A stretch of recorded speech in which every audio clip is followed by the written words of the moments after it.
Добре дошли отново в моя YouTube канал. Днес ще си поговоря малко за едно научно изследване, което видях преди няколко дни и направи впечатление, затова прочетох и реших да го споделя с вас. Значи беше доста интересно върху тема, която се отнася за бегачите, не само може да бъде прехвърлена към спортовете за издържливост като цяло. Първо, нека поговорим относно това как се е провело самото изследване. В изследването са участвали 10 човека, 9 мъже и една жена. 10 човека са били разделени на две групи, по 5 всяка. Едната експериментална, другата контролна. Като контролната е била групата, която не е променила абсолютно нищо относно тренировките и ежедневието си, докато експерименталната много е продължила да се тренира по начин, който преди това е тренирала. Единствената разлика е била, че са добавили седмично по 45 минути плани с гореща вода. Температурата е била около 40 градуса предварително загрята, не кога с фраза да е загрята. Всички бегачи, които са участвали в изследването, са опитни такива, които не са начинаещи, не са и професионални атлети, но са доста добре тренирани бегачи. В началото на изследването всички участници са преминали през изследване, което се е състояло в ехокардиография и изследване на кръвните показатели, за да се видят нивата на хемоглобин, понеже изследването е насочено именно към тази част от кръвните изследвания. На ден 2 са се провели физически тестове в лаборатория, като условията са били еднакви за всички, т.е. температурата, която са се извършвали тестовете, са били 16 градуса, което е добавено и насрещен вятър посредством вентилатор, който е раздвижвал въздуха със скорост между 2 и 3 метра в секунда и е бил насочен директно към участниците, за да подобри тяхното охлаждане. Извършили са два теста. Първият тест е бил тест за определение на лактатния профил, а тест 2 е бил максимален тест до отказ или тест, който да определя максималната кислородна консумация VO2 max. Първият тест за определение на лактатния профил е субмаксимален, състоява в 5 минути бягане с скорост, която е комфортна и предварително определена спрямо тренировки, тъй като всички бегачи са били долу-горе на едно ниво. Средната скорост, с която са започнали, е било около 12 км в час. На всеки 5 минути скоростта се увеличава с 1 км в час, като в края на всяко едно стъпало, т.е. в края на всеки 5 минути, те са взимали кръвна проба от върха на пръстите на всеки един от изследваните лица, за да определят колко лактат има натрупан. Тестът е приключвал в момента, в който лактатното ниво е достигало 4 или над 4 милимола за литър. След края на теста за определен на лактатния профил са давали 15 минути почивка на всеки един от изследваните лица, като след това е преминала към тест номер 2, максимален тест до отказ за определен кислородната консумация. Като тест отново е започвал с скоростта, с която предишния тест е започнал, т.е. 12 км в час и на всяка минута скоростта се увеличава с 1 км в час. И така, докато изследваното лице не е можело да продължи повече. Това е била тестовата батерия, която всеки един преминал. Друго нещо, което се е провело по време на цялото изследване, всяка седмица всеки един от участниците ходил до лабораторията за да даде кръв, за да се проследи промяната в показател. Края на 5 седмици са се провели ново тестовете, които минахме преди малко, т.е. цялата тестова батерия от ехокардиографията, кръвните данни на ден 2, тестовете в лаборатория на тека за бягане и така нататък. След приключване на тестовата батерия се е дало период от минимум 5 седмици на всеки един от изследваните лица, преди двете групи да сменят местата си. Тоест, експерименталната да стане контролна, контролната да стане експериментална. Всеки един от експерименталната група е направил това тапене в гореща вода, моментално след тренировката в повечето случаи, като това се е състояло от 45 минути, топени до нивото на предичката в вода с температура от 40 градуса Целзий, като през тези 45 минути всеки един е консумирал 500 мл вода, за да поддържа нивото си на хидратация. Нека поговорим за същността на изследването. Самото изследване се опитва да съпостави високопланинските тренировъчни лагери спрямо топлинната адаптация, която почва да нашумява през последните няколко години. За да може да сравним двете, е добре да обсъдим и високопланинските тренировъчни лагери, за които повечето от вас предполагам се чуват. Или ако не са, сега чуват и ще разберат малко повече. Един такъв лагер поставя всеки състезател в условия, в които има намалено количество на кислород от 0 метра на морска височина до 2, 3, 4 и така нататък хиляди метра. Количеството кислород във въздуха намалява. Тоест се получава среда, в която има намалено количество кислород. Затова, ако сте правили някакви преходи, въпреки че сте в добра физическа форма, сте се задъхвали и сте се чудили какво става, защо дишам толкова тежко, защо пулса ми е по-висок от нормалното, аз просто ходя. Това е защото количеството кислород във въздуха е намалено и организма ни трябва да работи по-усилено, за да достави нужния кислород до работещите мускули и тъкани, за да създаде енергия и съответно движение. Точно именно това е цялата идея на високопланинските тренировъчни лагери. Да поставят даден състезател или атлет в условия на намален кислород, за да може да предизвика адаптации в организма му и той да стане по-ефективен и по-бърз в преноса на кислород, понеже кислорода, който се приема е по-малко, затова трябва да бъде по-бърз самия транспорт, трябва да има повече еритроцити.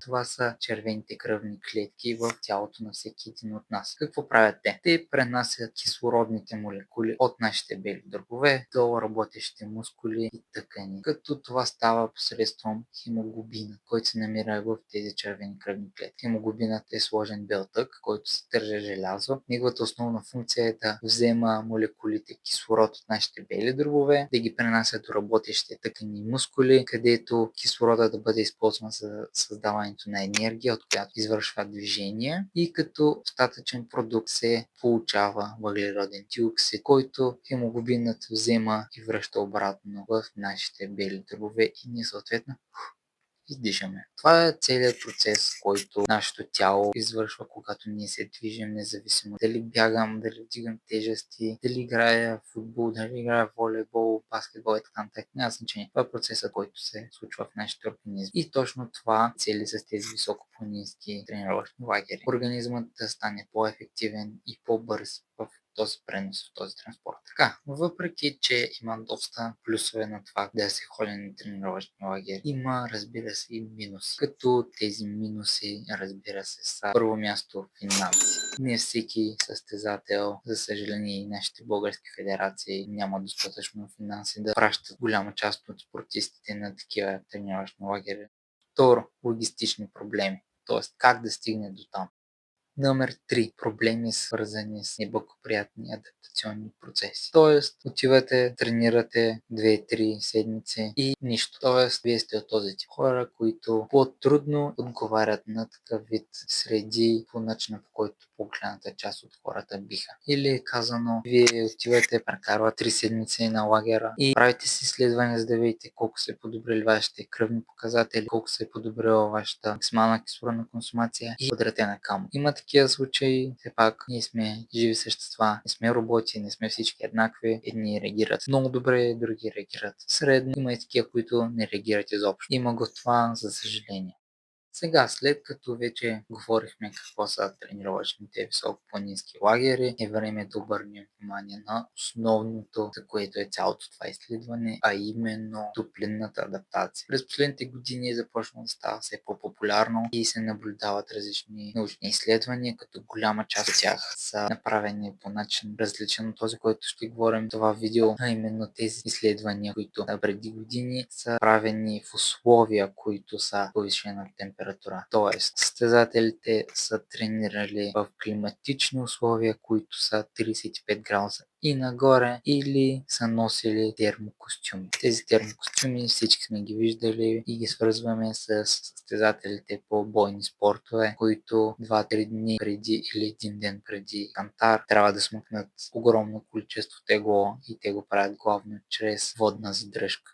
Този подход, който току-що описах, има един голям минус. То е, че когато поставиш организъма на даден състезател, тренира с термокостюм или да бъде в условия, които са много горещи, т.е. 35 градуса и нагоре, самите ни организми не могат да възстановяват достатъчно бързо и шансът от контузии става много по-голям, ако задържим обема и интензивността на тренировъчния ни план. Тоест, имам предвид, тези изследвания са различни от това, което което разглеждаме сега, са поставили атлетите в условия, които да ги принудят да намалят своя обем и или интензивност, за да може те да продължат и да приключат съответно самото изследване, понеже топлината е огромен стрес за тялото ни. И когато имаме допълнителен стрес, който е топлина, ние не може да тренираме по същия начин, по който сме тренирали преди да има този допълнителен стрес, т.е. топлина. Затова това изследване, което ние разглеждаме днес, е фокусирано върху това да се добави нещо към тренировъчния процес, т.е. вани с гореща вода, вместо да се поставя самия организъм по време на тренировки в условия, които да са горещи. По този начин избягваме този допълнителен стрес върху организма, понеже по време на тренировка ние се потим, даваме всичко от себе си, зависи от вида тренировка, разбира се, и да добавим още един стресор, просто няма да стане. Затова това изследване е направено по този начин, допълнително е добавено извън тренировката, тапяне в вана с гореща вода. Сега, след като вече обсъдихме как се е провело самото изследване, какво са тренировъчните високопланински лагери, каква е идеята за топлинната адаптация, как са провеждали до момента повечето от изследванията, вече знаем как се е провело нашето, е време да обсъдим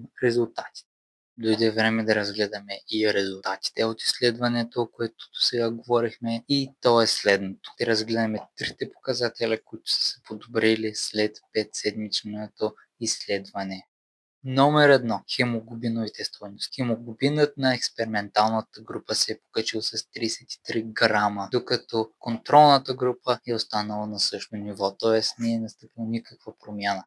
Номер 2. VO2 max или максимална кислородна консумация, която се е подобрила с 131 мл, което е доста предвид само 5 седмици, и това е, че участниците в изследването са вече напреднали бегачи, като средните стойности на VO2 max преди началото са били 64-65, което е доста добре за средна стойност за групата.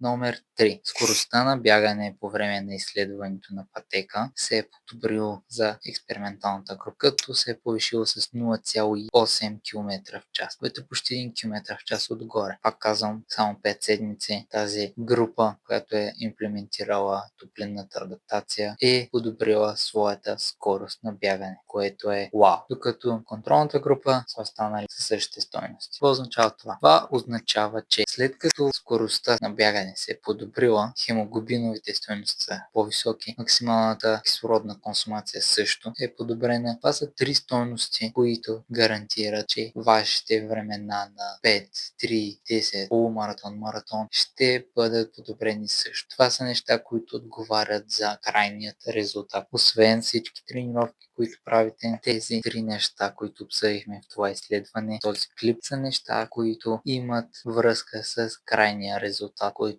всеки един от нас гони. Затова това изследване може да е едно единствено. Те първа предстоят да има все още повече и повече. Затова искам да предупредя: не вземайте това изследване като чиста истина, но не го вземате и като лъжа. Какво им искам да кажа? В света на науката, докато нещо не бъде тествано няколко пъти и всяко едно изследване да показва или еднакви, или приблизително еднакви резултати, до този момент, докато не се случи това, не може да бъде гарантирано, че това нещо работи точно така. Но резултатите, които са получени, както има и още едно подобно изследване отново през изминалата 2025, като и двете изследвания са през 2025, ние се фокусирахме върху последното такова излязло. Тези две изследвания показват сходни неща. Тоест, хемоглобиновите нива, VO2 max и скоростта на бягане са подобрили. Като това са неща, които се отнасят към крайния резултат. Това беше клипа. Надявам се този поглед върху научното изследване да ви е харесал, да сте научили нещо ново, и напишете долу в коментарите какво мислите относно такъв вид поредица, която разглеждаме научни изследвания, които са стари или нови, независимо каквито намерени или каквито на вас ви е интересно да разгледам, за да може повече хора да използват науката, за да си помагат, каквато е и моята цел. Да предоставям неща от спортната наука, които да подобряват вашите крайни резултати, начина ви на трениране, хранене, приемане на добавки и така нататък. Винаги има изключения, при мен работи, при вас не, или обратното, но точно един ваш приятел или познат го е пробвал и не работи при него. Това това е просто наука, не може да бъде точна за абсолютно всеки. Все пак сме различни, не сме роботи, ние сме хора. Затова това беше всичко от мен към вас и тази поредица, която те първа ще започва. Благодаря ви за вниманието и до скоро!